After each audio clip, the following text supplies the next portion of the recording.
Continue l'exercice 5. Donc je vous rappelle qu'il y avait un petit souci dans l'énoncé. On va baptiser G pour être cohérent avec les demandes et on va donner 1 comme image à 0 parce que sinon c'était pas bien défini. Et donc on veut montrer que G est Riemann intégrable sur 0,1. On s'intéressera ensuite à la valeur de son intégrale.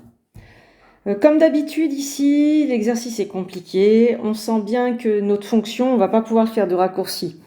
Il y a du epsilon dans les questions A et B. Vous devez donc sentir que là, eh bien, il faut essayer de montrer que le fameux I plus de G moins I moins de G, eh bien, c'est égal à 0. Et en fait, pour arriver à égal à 0, on va essayer de faire des majorations par éventuellement des multiples de epsilon. Voilà, ça, il faut absolument le sentir. Et donc, comme dans l'exercice 4, ce qui serait bien, c'est d'essayer de faire des majorations par des fonctions en escalier, sachant qu'on a déjà une minoration. Ici, vous voyez, g de x, il est positif. Donc en fait, i moins de f, si j'en ai besoin, c'est plus grand que 0, et voilà. Donc essayons de trouver des majorations. La question B, on sent qu'il y a quelque chose à faire. Et donc, guidé par tous ces instincts, moi, je fige epsilon positif, et je déclare l'ensemble fini des valeurs de 0,1 pour lesquelles g est supérieur à epsilon. Alors, vous voyez, tel que j'ai choisi 0, g de 0 égale 1 fait partie des valeurs et 1 aussi, puisque 1 est toujours plus grand que epsilon. Ici, on suppose, c'est sous-entendu implicitement 0 inférieur à epsilon inférieur à 1, on veut qu'il soit petit. Du coup, si j'ai déclaré mes valeurs par ordre strictement croissant, ce qu'on peut décider dans la déclaration, eh bien, j'obtiens une subdivision x0 xn de 0,1. Ça, c'est juste un problème de déclaration. Hein. Je dis que là, j'ai déclare et que je peux les ranger. Puis, il y a 0 dedans et il y a 1 dedans, voilà. Donc, ça fait une subdivision de 0,1. Quel est l'intérêt de cette subdivision? Eh bien, avec ce que vous avez montré,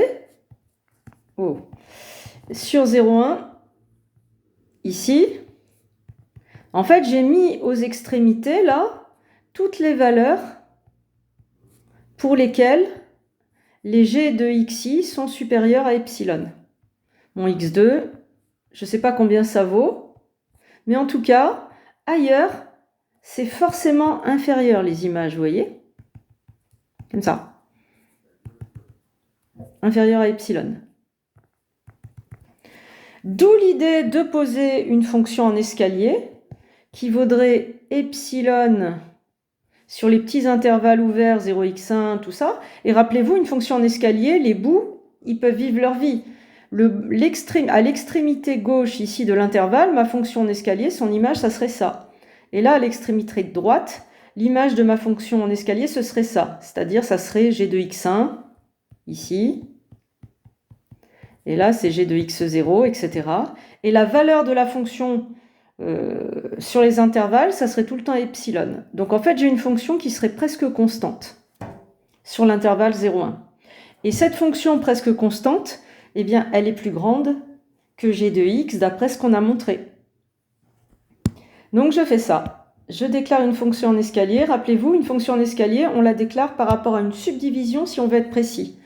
Donc je prends une fonction en escalier par rapport à cette subdivision, x0, x1, xn, ici. Je lui donne la valeur epsilon sur les petits intervalles ouverts. Et aux extrémités, je lui donne la valeur g de xi. Comme ça, je suis sûre que ça, c'est une fonction en escalier plus grande que g. Cette fonction en escalier, je connais la valeur de son intégrale.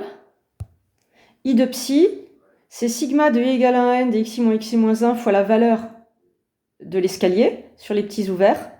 C'est une constante, je la sors. Il me reste une somme télescopique, ça fait xn moins x0, et comme le xn vaut 1 et le x0, 0, je récupère epsilon. Donc j'ai une fonction en escalier plus grande que g, et son intégrale c'est epsilon. Je vais en déduire une majoration du i+. Là, donc g est plus petite que psi.